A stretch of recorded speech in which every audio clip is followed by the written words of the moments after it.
Okay, hi everyone, welcome back to my channel. Okay, we are gonna do a deck profile, so it's just pure Infernity.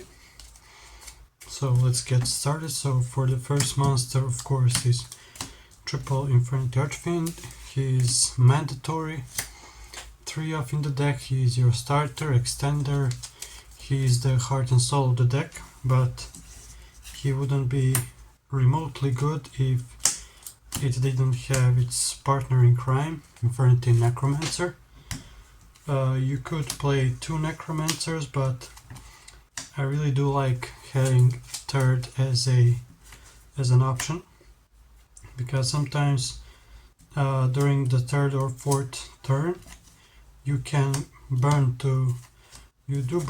through 2 Necromancers at minimum, and then if you cannot recover that Necromancer to bring back Archfiend, that third Necromancer would come in handy.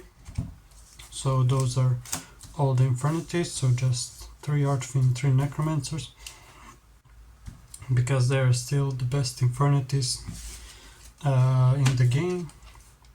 Now for the starters, of course, it's the Chaos Allure Queen alongside her brick.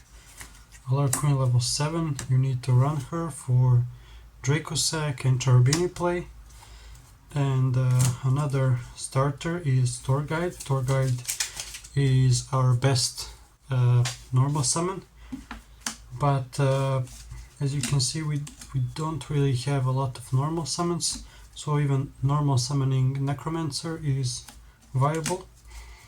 Then we of course play triple Buyo. Buyo is insane because it allows Infernity to actually play through interruptions, because Buyo is a level 3, it's a fiend, it's a dark, and it gets you to Mutiny, which Mutiny is a broken card. So triple Buyo, triple Torgai, triple Chaos Allure Queen, with of course the brick.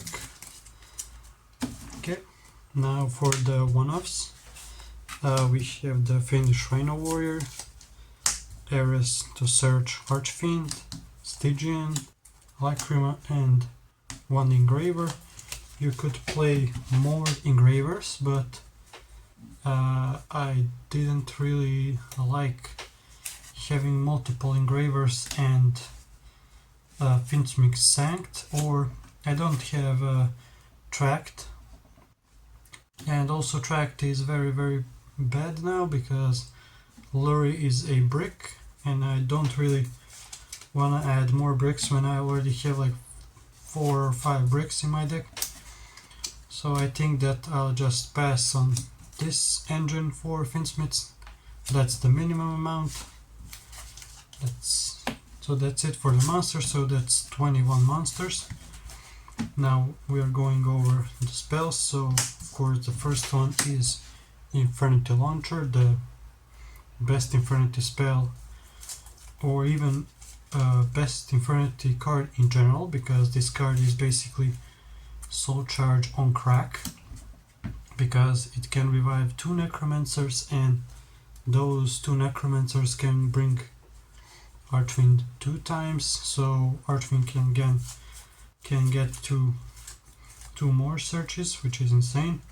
And I'm playing triple Return of the Reaper. I'm not gonna pronounce its TCG name because TCG name sucks.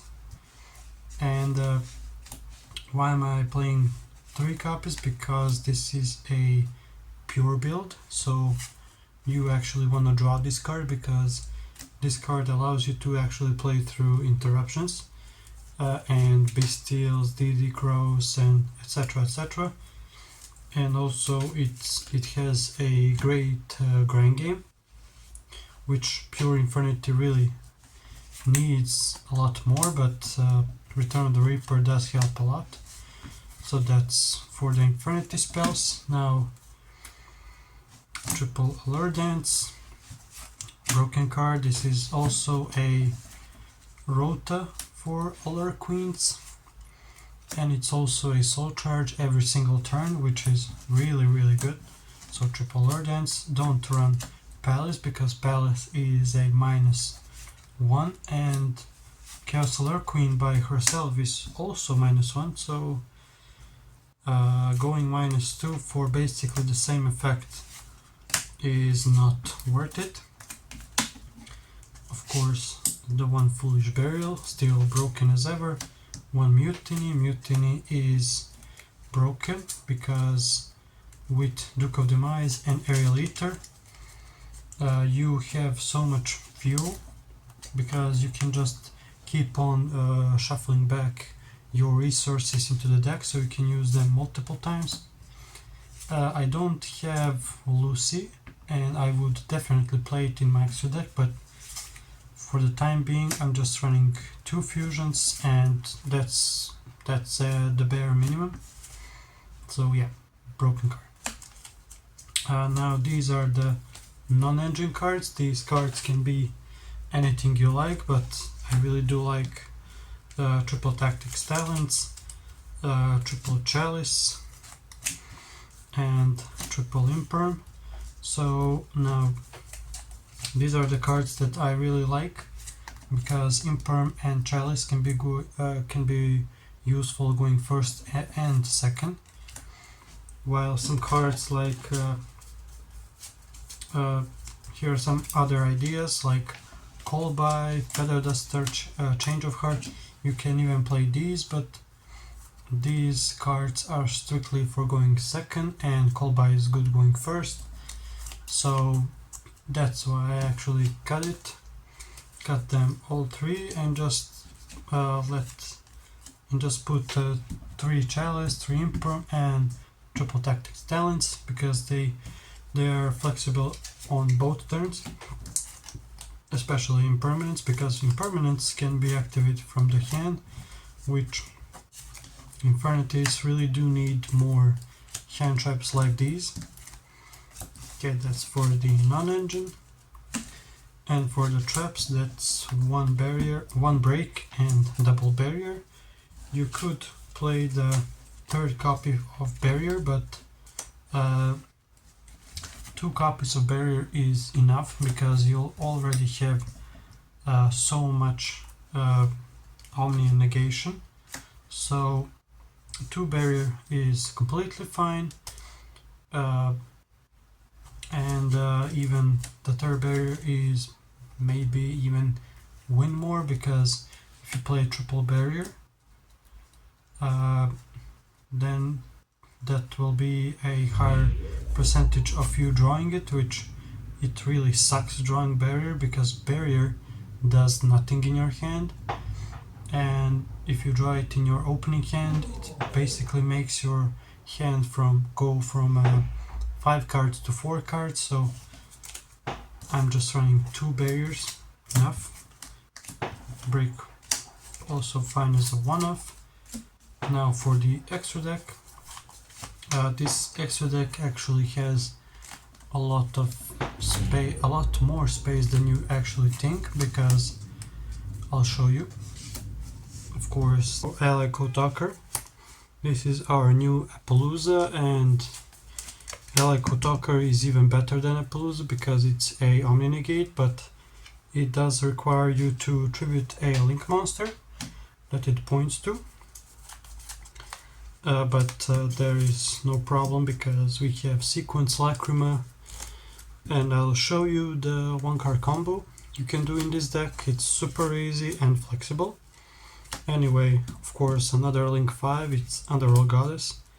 You could cut this card, but I really do like having a option where if I have 4 monsters on the board, I can just link them off, and one of my opponent's towers monsters, if I cannot out it at that time, I just link it off and make a Light Fiend, which is 3k and can also negate a effect when your opponent special summons from the graveyard. So this card is really strong, but it's optional. And yeah. Now of course the partners in crime, Saryuya and Zelantis. Basically, when you summon Saryuya, you use it for Zelantis, and Zelantis resets the whole board of Infernities, and then Archfiend and Necromancer can use their effects once again, which is really good. Now for the Link 2s. So we have the Nightmare Phoenix. Nightmare Phoenix is just a generic spell and trap removal, which sometimes Infernity lacks of. Dark, basically generic Link 2. Of course, SP Little Knight. She is mandatory because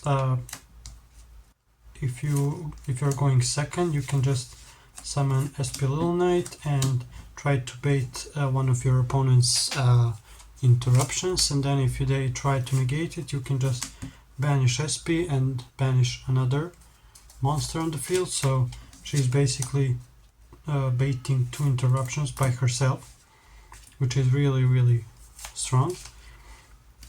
Of course, Nightmare Cerberus. Cerberus is basically like SP Little Knight, but a little bit worse. But